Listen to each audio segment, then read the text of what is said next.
आज हम आप लोगों को जन्मजात और उपार्जित रोगों में अंतर बताएंगे, अर्थात differences between congenital diseases and acquired diseases. तो चलिए शुरू करते हैं।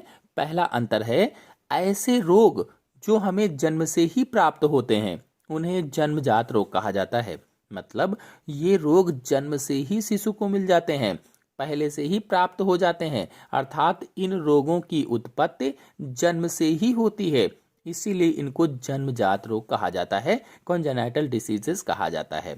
जबकि जो उपार्जित रोग हैं ये ऐसे रोग हैं जो हमें जन्म के बाद प्राप्त होते हैं, अर्थात जिन्हें हम जन्म के बाद अर्जित करते हैं उन्हें ही उपार्जित कहा जाता है, यानी बाद में अर्जित। मतलब इन रोगों की उत्पत्ति जीवन काल में कभी भी हो सकती है, उन्हें उपार्जित या एक्वायर्ड डिसीजेस कहा जाता है। फिर दूसरा अंतर है, जन्मजात रोगों का संचारण माता पिता से संतानों में होता है। यानी जो जन्मजात रोग होते हैं इनका ये कैसे फैलते हैं, माता पिता से उनकी संतानों में पहुंच जाते हैं, अर्थात जन्मजात रोग माता पिता से संतान में वंशागत होते हैं।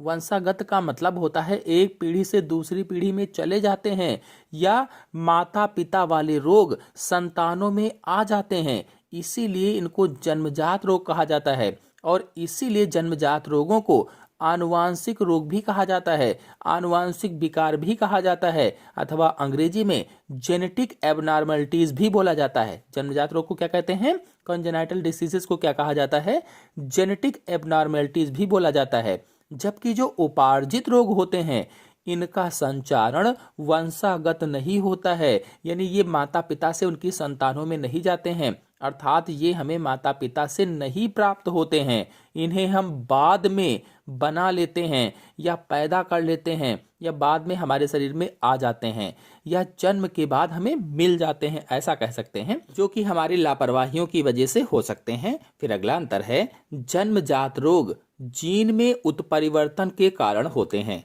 अथवा गुणसूत्रों में विकार के कारण उत्पन्न हो जाते हैं।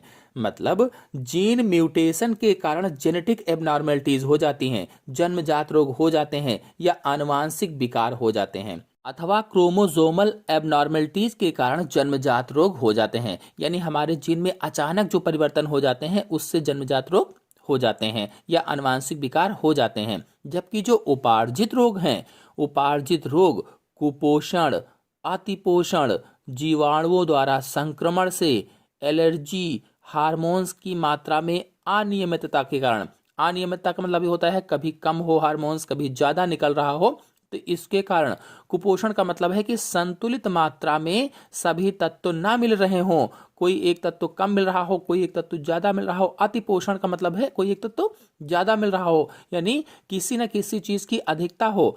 और यदि बैक्टीरियल इन्फेक्शन है तो भी उपार्जित रोग हो जाते हैं।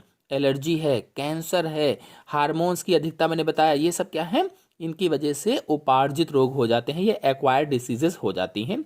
फिर नेक्स्ट अंतर है, जन्मजात रोग अथवा आनुवांशिक रोग जैसे सिकल सेल एनीमिया, डायबिटीज अथवा मधुमेह कहा जाता है, हीमोफीलिया, वर्णांधता, फिनाइल कीटोन्यूरिया आदि आनुवांशिक रोग हैं या जेनेटिक एबनॉर्मलिटीज होती हैं। इन सभी जेनेटिक एबनॉर्मलिटीज या आनुवांशिक रोगों पर अलग अलग वीडियो मेरे चैनल में अपलोडेड है। आप लोग यदि देखना चाहते हैं, चाहे वो सिकल सेल एनीमिया हो, डायबिटीज हो, हेमोफीलिया हो, वर्णांधता, फिनाइल कीटोन्यूरिया हो, इन सब पर वीडियो अपलोडेड है, आप लोग जाकर के देख सकते हैं। तो ये सभी क्या है, जेनेटिक एबनॉर्मलिटीज होती हैं, आनुवांशिक रोग होते हैं या जन्मजात रोग होते हैं।